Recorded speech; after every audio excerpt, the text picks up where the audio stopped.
waxaa maanta magaalada Wajeer si weyn loogu soo dhoweeyey ugaas Fatxi Ibraahim kaasoo ka imaaday dalka Itoobiya ahna ugaaska beesha Fardaanow. Soo dhoweynta ayaa waxaa ka soo qayb galay siyaasiyiinta beesha, culimada iyo bulshada qaybaheeda kala duwan.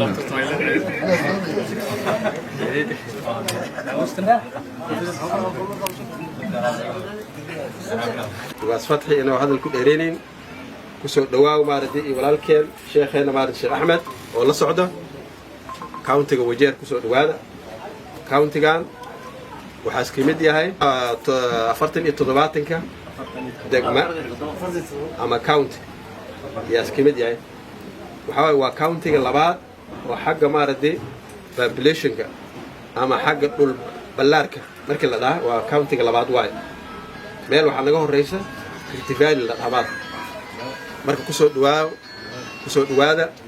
dadkiina walaalaha muslimiinta oo Wajeer jooga gacmo furan kusoo dhawaada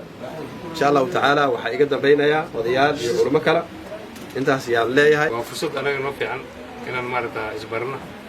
oo tolki meel kastuu jooga inay isbartaan. weliba waxaan dhihi lahaa arrintan odayaasha in loo daaya maaha, dhallinyarada nafteeda inay xoog saarto waay oo maaragta arrintan odayaasha soo wadi haddaan anaga aan ka qalno. anaga qaraabada markii la sheegay waxaan u malayn jiray inay xawaasi bis joogto. hadda baabilaa la sheegay xawaasada ku jooga marka hore waxaan oogala sheegay inay maaragta dad oo magaciisii Soomaaliya aan ku hadlayn oo nooc kale inay yihiin. laakiin hadda haddii aanba dad oo af Soomaali ku hadla ay joogaan amalna xiriirka inaan sii fogeyno oo weliba dadka diinta aan kusii maaragta aan ku waafayno oo diinta u sheegna ayaa ay ku habboon tahay. ayaan aad iyo aad farxad u ah. maxaa yeelay maxay farxad u tahay? أنا وحمينا أحمد برالي ده سنة كيدنا 67 هذا جرا وحريه يقول نقطة عد فردان وواس قبط ما أنت ريه يقول ما ربطوا واس فسحيو سودواو تلك هذا كسودواو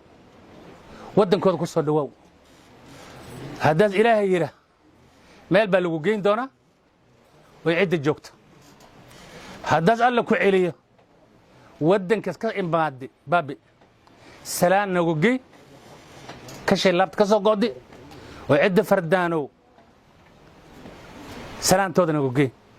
حرير كنا أنت أسكو كان شيءنا walaalkayna uu soo dhawaw tolkaada ku soo dhawaw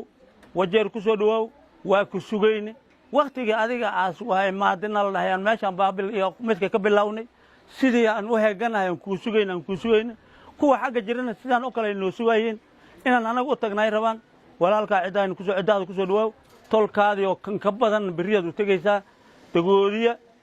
lana u simaad mooga Fardaanow kilax mooy maadin ugaas waxaas tahay dagoodiya tahay dagoodiyahana waa arki doonaa ugaas dagoodiyo noo imaado ugaas Fardaanow kilax malin ugaas dagoodiyo noo imaado tahay ku soo dhawaw. waa maasintiin dalkiina ku soo dhawaada dhulkiina ku soo baada shaqo badan oo jirta si odaashu sheegama biri cidda kulan qabtay meesha kulankaas tagaysiin waad arkaysiin ku soo dhawaada. culum badan waa joogtaa Sheekh Abbas joog waa caalimkii Soomaalida meeshan u joogay Sheekh Abdurrahman waa kan waa qaarigi dhamaalo Soomaalida dhan qaarigeeda waa kan ninka waa sheekh qaarigi dhan oo dhulkan joog waa Sheekh Abbas Sheekh Abdurrahman. marka insha Allah taala wax badan aan kala fahmi doona dadkan waa akhristeen inta badan insha Allah cid waa dhaqan tahay inagana ku soo dhawaada insha Allah taala soo dhawaada gacmo furan ku soo dhawaada. gurigiina ayaad joogtiin muxdid dagoodina waad joogtiin qaas ahaan xerada reer Fardaanow waad joogtiin. cidda reer Fardaanow waa cid yar oo ma aragtay markii la dhahaa dhisayn ahaan xogo cid waa yarta la dhahaa laakiin saldhigeeda iyo tuuladeeda waa meel yar oo ma aragtay Toronto la yiraahdo. magacaas naftiisa marka hore dhulka la degaya magacyaha wadamaha ka daba tagrnaa Toronto aan la bixi rabnaa xogo afka naga yar dafay Toronto la dhahay marka sidaas oo galoota waa meel caal ah. marka dagoodiga uu madaxtinimo rabana meesha ayadu tagaa uu ka soo qaataa xogo taliil xuleey war Fardaanow adiga curade ibilaw afka laakiin marka ayada dib loogu soo noqdo marka arrimaha laga raba oo xogo dadka ay wax isu qaban waayeen la dhib bal xogo bal curadka aan ka soo arimis bal aan soo feerina laakiin markii jaraanjarta lagu fuurano xogo bas waqtiga dambe la soo xasuustaa. marka saas darteed insha Allah taala hadda wadankii uu furmay waxaan tagi doonaa baabiladaas anagoo maartay isku duuban oo sidii idin inta noogu imaadeen ay anagana aan tagi doonaa biidin Ilaahay kariim. marka insha Allah taala maartay talkaada waa kan rag iyo dumar wixii maanta cid intay ku yartahay saldhigana waa lagu geyn doonaa. soo dhawaada wajeer ku soo dhawaada sokeeye cidiisaan joognaa ku soo dhawaada dhawaasho 114 ku soo dhawaada niyad furan ku soo dhawaada wadaa furantee dadkiina xalka hadda haysto aniga waa tagay 70 dhowraan jiraa wadada qabsada marka barasho iyo abtir iyo waxaas waa dambeeyaan hadda soo dhawaada wajeer waatan hadda baqli jirtay ilaahay idinkiis annagana waxaan filaynaa haddaan nafta ilaahay nagu samay in baabil mar aan ka degna annagana arrintan ayada ah dadkeena oo gindir joogo oo baabil joogo oo meel kasta joogo kuwa kale aanan garanayn inay jiraan laga yaabaa xataa nimankii la yiraahdaa awroomada in badan ku dhex jirta marka walaalayaal waxba waqtigayaan dheeraynin warka inta la sheegay odayaasha sheegay walaalayaal shaqa inoo taalo shaqadaas dadkii qaban lahaa ilaahay subxaanahu wa tacaala hay naga dhigo ilaahay subxaanahu wa tacaala kuwii ku guulaysan allah naga dhigo wadgarka walaalayaal shaqa noo taala shaqada iyada insha allahu tacaala raggii u qumi lahaa oo u istaagi lahaa aan noqono waan airportka ka soo baxnay inta gaari ama inta odayaal nagula soo dhaweeyay yaad ka garan kartaa kala gacalka iyo xundurta inay tahay magaalada wajeer san hore in badan baan u maqli jirnay inta ka bacdi aad u mahadsantihiin oo waxaan isku lahayn martina manihiin oo dadkoodii iyo ehelkoodii iyo guriyahooda imaaday inaan hanaan soo aragnaa taas midaasaan leeyahay intaan ka bacdi safarkeena aniga safar aad u dheer u ahaa ugaaska wuxuu degan yahay meel dhaha baabilisi loo wada sheegay aniga waa soo sokeeyaa waxaan deganahay doolo addo 700 kilomitir aan socdo markaan asaga u tagay waan soo raacay 700 kilomitir baabil meesha la dhaha Hawaasa iyo Moyale waa 500 Moyale iyo Nairobi waa 800 intaas oo musaafaan soo soconay hatta baaswar naga dhacsanay arsaban hadii uu aanay waqti dheer yaa soo qaaday intaas waxaan u soo soconay waxay ahayd hadalka amacaan dad socdaa bacdo idinkoo fara badan oo socdaay inay imaadaan ahayd horta marka hore inaan anaga soo sahmina ka bacdan dad kale keenin doona hadda saakan ku soconay saanka marka xawaashiis markaan dib u celinaan insha Allah yaa wax kale keenin doona Ethiopiana waqti ay xirxirneed oo culays ka jiri oo iyada dhaxdeeda isu socon jiray jirta laakiin maanta alxamdulillah muddo 6 sano kadib cid qofka xilligu doono u socon kara meesha doono tii kara kaliya soo sharciyadiisa qofka inuu haysto Kenya ka tagaan baasaboorkiisa haysto hadii gudaha Ethiopia haysto waa furfuran tahay wax badan oo anaga aan xageena aad gaabis nooga ah jirto hadii noqon leed xagga tacliinti fursado badan oo wadanka ka jiro inaan ayagana dib u sheekaysano hadii noqon leed madaaris noqon leed hadii iskuulaad tayo private noqon leed fursado badan ay jiro oo maanta la maal gashan karo meel walba looga imaadi kara ayaga naftooda doolaha taa magaalo aad u weyn oo magaalo lagu huuyay ay maraan wax soo saar fiican leh xilliyada u dambeysay muddo 6 sano hadda waxa aad loo maal gashtaa waxa la dhahaa beeraha ambasasha fursado badan laga helaa marka iyada nafteedii dadka wax haysto inay dadkooda tagaan beeraha iska kireystaan aliga 12 sanadkii inaad lacag 200 shilin oo Kenya ah aad beer ku maal gashitid oo 3 milyan 4 milyan formaas aad ka heshid baa la basasho xayal fursado badan jiro xagga tacliinta oo kale aad ay u hooseysaa iskuulo private tayo ma lahan madaaris ma lahan waxa soo dhan marka si hoos yaan u sheekaysan doonaa anigana ugaaska halkaan u soo raacay inaan la soo dawaro dalka aan soo barto gacan yariisa ahay bartkoolkiisna oo ahay afayeenkiisna oo ahay waa ku soo dhaweynaya aad baan ugu faraxsanahay anagu jeer waa magaaladeydii السلام عليكم ورحمة الله وبركاته أنا كهذا الوين مسيء وذنه هل كان حنوسو استاجي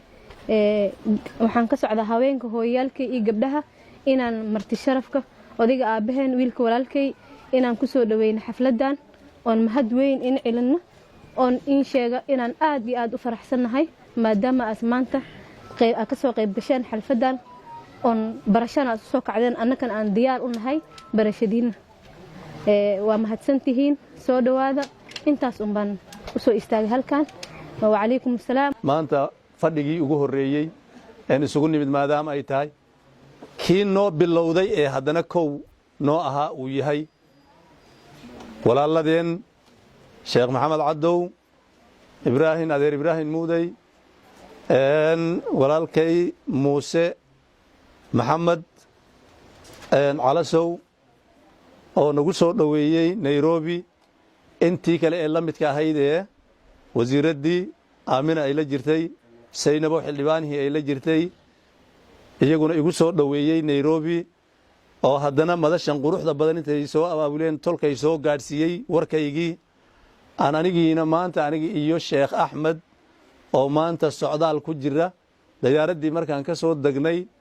ehladii aan ka dhalannay oo nagu sugaya eeriboodka intaasoo gaadhi intay isu soo dabageliyeen ay halkaa naga soo qaadaan madashan quruxda badan nagu soo dhoweeyaan waxaan aad idinku mahadnaqayo oona aan idinku soo dhoweynayo idinkuna anaad isoo dhoweyseen aniguna soo dhowaadaan idin leehay allah ha idin barakeeyo khayrkiinnana allaha badiyo allana ha idin ciseeyo sharaftanaad maantana sharafteen sharaf la mid ahoo kale allah ha idin sharfo marka ilaahay waxaan ka rajaynayaa fadhigan quruxda badan ee maanta la iga dhegaysanayo ee maanta culimaa udiinkii ay fadhiyaan odayaashii dhaqanka ee taariikh ahaanna naga waaweynaa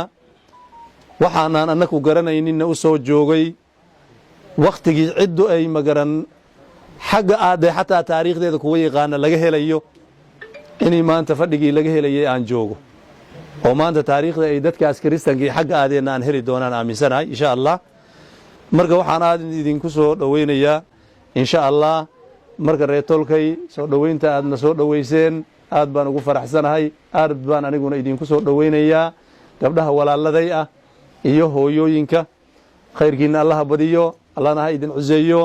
allana ha idin sharfo sharafta wanaagsaneed maanta noo qabateen yaan idinku mahadnaqayaa marka idinkiina soo dhowow baad itidhiheen waan dhowahay waan idinla joogaa anigiina soo dhowaadaan idin leehay allah idin barakeeyo dhegaysigaad i dhegaysateenna waad ku mahadsantihiin asalaamu calaykum waraxmatullah